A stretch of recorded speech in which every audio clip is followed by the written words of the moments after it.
3 years in prison for the father accused of imprisoning his daughter in Dakalia, Egypt, torturing her and chaining her for several years. The child, Shad Mohammed, Mansoura Criminal Court in Dakalia Governorate today, sentenced the father, accused of detaining his daughter for 3 years and tying her up with a chain, known in the media as the case of the child Shad, who was found in the village of Qami el-Noor, affiliated with the MIT Gamma Center, inside a dark room and chained up inside her house, after one of the village's young men managed to enter the house in the father's absence to check the sounds coming from it over the course of 3 years, and saw the child in a deplorable state, chained up and lying on the ground. So they informed the police. The beginning of the incident. The incident dates back to last October when the Dakalia Security Directorate received a notification from the MIT Gamma police station chief that a number of residents of Qami el-Noor village, within the district's jurisdiction, reported that a girl was locked up and chained inside a house in the village. The residents confirmed that for months they had heard screaming sounds from an abandoned house for sale in the village, and there were rumors that there were ghosts in the abandoned house, which prompted all the neighbors to stay away from it.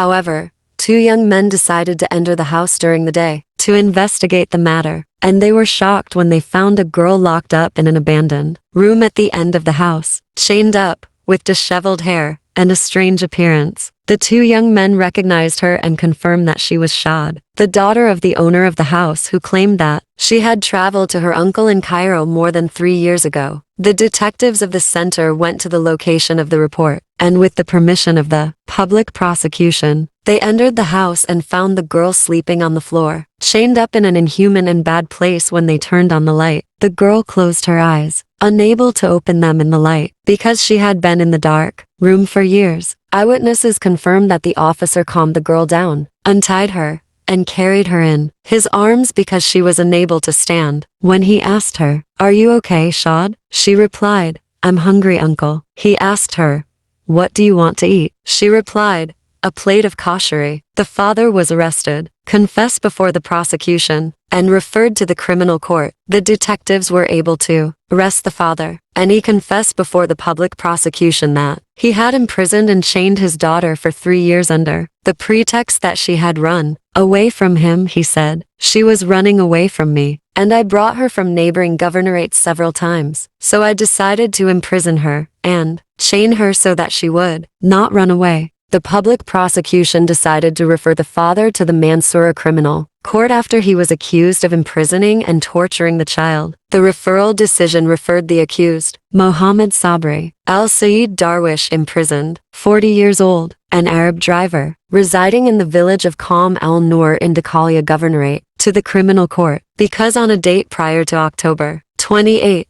2021, in the MIT Gamma Center district, while the victim was a child who had not yet reached the age of 18 at the time of the incident, and the accused was the victim's father and responsible for her supervision and upbringing, he committed the following crimes. The victim, the child Shad Mohammed Sabri El-Said, 14 years old, was detained in a poor house in conditions other than those permitted by laws and regulations, ignoring the basis of his authority and his parental educational responsibility and its etiquette. He exploited his authority, her young age, her lack of resourcefulness, and her insignificance, violating the innocence of her childhood, carrying out what his devil had driven him to do, devoid of the meanings of pure humanity. He tortured her with physical torture by leaving her inside an inhuman room, shackling her feet with an iron chain, and closing it tightly with 2 iron locks. He did not care about her food or drink, and assaulted her, causing her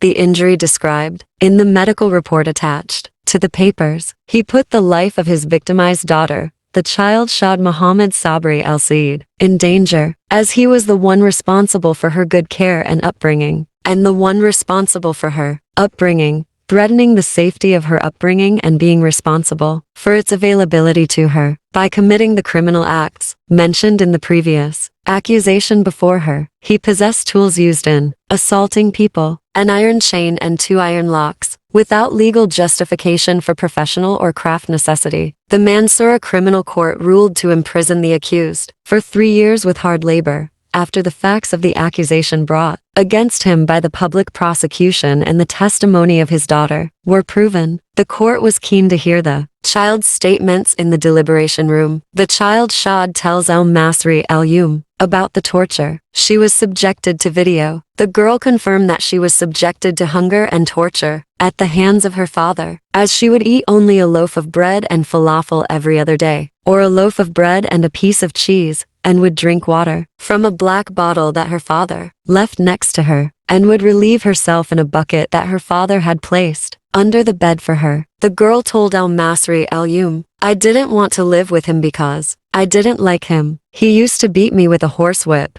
a cart, iron, and sticks. I would get hungry and not find food, so I would go up to the roof to collect the dates that fell from the palm tree onto the roof floor. The last time my father took me to my uncle in Cairo, he took a chain from his brother and tied me with it." The little girl Shad reveals her hands, revealing a skeleton covered in skin, with veins and arteries visible underneath due to her imprisonment for 3 years, eating scraps of food, drinking polluted water, and relieving herself in a bucket. In the same place, she talks about her food during the period in which her father imprisoned and chained her, saying, "He tied my hands with iron chains, and I did not know how to eat because of them. So my uncle asked him to tie me from my feet better, so that I could eat. And when I cried, he would beat me with a horse hide. And for 4 years I did not see the street, and I would eat day after day. And if I asked for food, he would refuse, even though he was eating. And he would turn on the light in the room for me for half an hour only, so that I could eat, and then he would turn it off, and I would sit in the dark, and I was very afraid. And I would sit crying and sleep on the floor from crying." She remembers that her uncle brought her a new dress for Eid before. Her father locked her up in the abandoned house, but her father refused to let her wear it, and left her in her old clothes, sleeping on the floor and relieving herself in a bucket, and not leaving the room she was in. The furthest distance she could move was the door of the room next to which was the horse's room, which her father cared for more than her.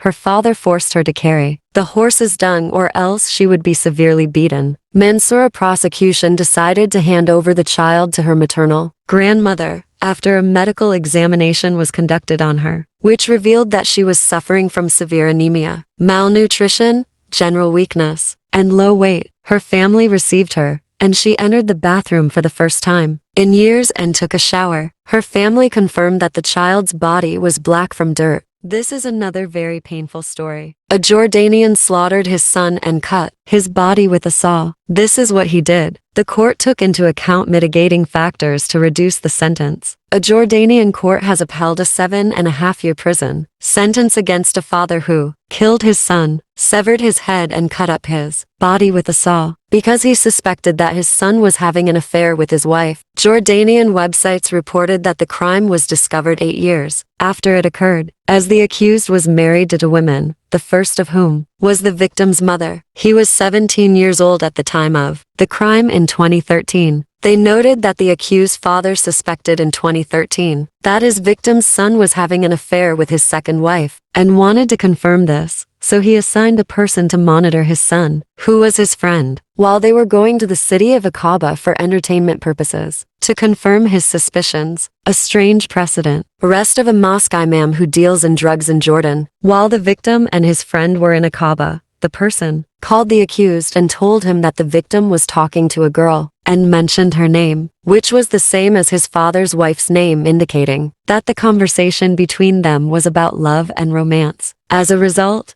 the accused became certain that his wife and the victim were in a relationship and began to wait for the right opportunity to kill his son and get rid of him. The thoughts continued to haunt the accused for about 3 weeks, and he decided to kill his son. To do so, he bought a long knife and hid it inside his vehicle. Then he took his family to the city of Karak, to his wife's family's house, and left the family members with the exception of his victim's son, as the accused asked him not to go down with his mother and to return to the city of Amman. Upon their return and entry into the house, the deceased lay down on a mattress inside the house, and the accused went to his vehicle, brought a knife, and stabbed the deceased once in the heart, then slit his throat, separating the head from the body. He then dismembered his son's body, then bought a saw, returned home, cut his son's body into pieces and put them in bags. He put the bags in the vehicle and went to more than one area, threw pieces of his son's flesh on the sides of the road, got rid of all the bags, threw the saw, returned home, and cleaned the house. After that, he called his wife and told her that their deceased son had disappeared and took 1,800 dinars. He told her that he had found a paper written on it, "I am going out and not coming back," noting that the accused had written this paper. About a week after this incident, the accused went to the police station and informed them of his son's disappearance. After that, the accused asked the same friend of the young man to send a message to the deceased uncle and call him and tell him that he was in Syria. Indeed, about 2 months